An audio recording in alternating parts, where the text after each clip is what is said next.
So pane nyaya $100 yenandosiyanetsa iri panapa. Mini Baloyi gifted musikana anonzi $100 on her birthday to go and spoil yourself with Nando's, but pane vamwe vanhu vakutotsvaga mutauro panyaya $100 iyo. Hanzi sezvo vari mai vice president vaifanirawo kupawo munhu mari yakati $100 hanzi inonyadzisa. So Ru posted kuti I got $100 from Mama Mini Baloyi as a birthday gift and I bought Nando's as she promised to buy me one. Best birthday gift ever. I had to do photo shoot. My phone wasn't taking nice pictures. Help me to thank Mama Mini, and wow, Nando's one bite and my taste buds through a party. Musikana akanyora kachitenda.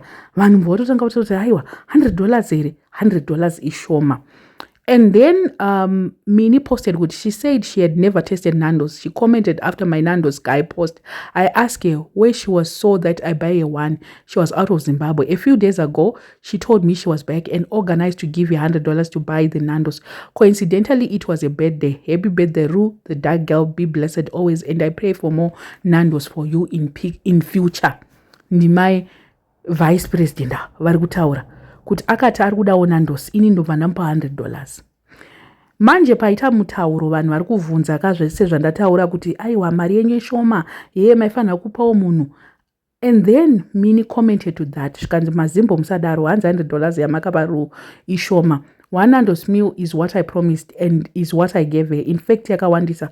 Kofu chicken imari ikoko. Well, we live in a society where we are now afraid to give people $100 because vajaira kupiwa ma 10,000, ma 1 million, anzima $100,000 if not 1 million. Ini ndopa zvandino afford and enough for the purpose. Next time, if someone asks me for Maria Kombe, I would definitely give them $10, if not $5. So what I'm saying is we shouldn't discourage people from giving or helping others in whatever small ways.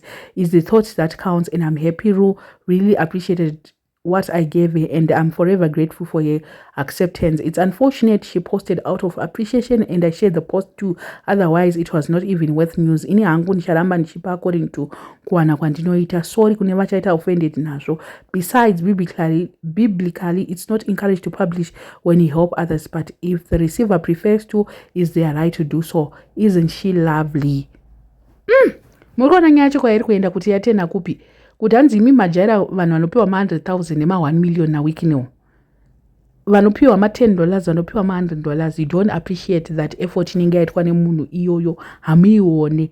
Ndo zviri kutaurwa panapa namai general. Vari kutaura wiki no kabisira ka.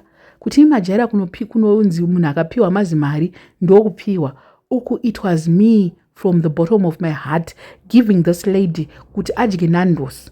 Zvekunzi ndimi my vice president, vanhu vanenge vachiexpecta kuti vanhu vanenge vari ana vice president vaite mazimari and she's just telling us kuti she cannot afford mari yakawanda yamunoona ichipiwawo vamwe vanhu. Vanopiwa ndivavo, ivo samai vice president vanoafforda only kungobvisa iyo $100 yakatovawandira kwavari. Hanzi ndo zvandinokwanisa, ndo zvandino afforda. Mapanzwawo ipapo ka. Not zvekuti vanhu vanenge vachipa ma million machichi.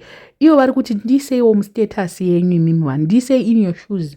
I'm just like you guys. I don't earn a lot. I don't get a lot of money. I don't have millions. I don't have to give zvinhu zvandisina.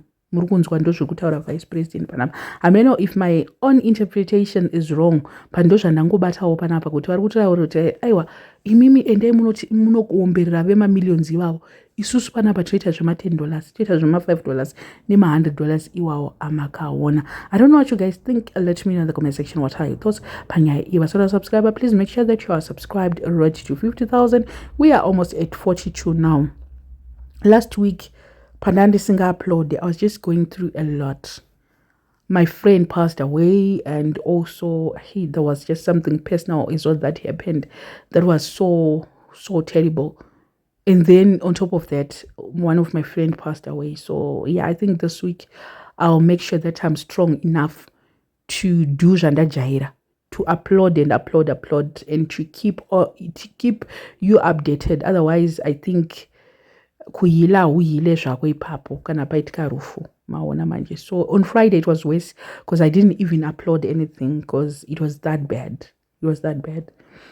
So this week, yeah, we are back. We are actually back to do more videos, and yeah, zvatango jaira zvinenge chingoitika panapa ndo zvatinenge tichiita please make sure that you subscribe, and you also make sure that you like and comment and also share this video.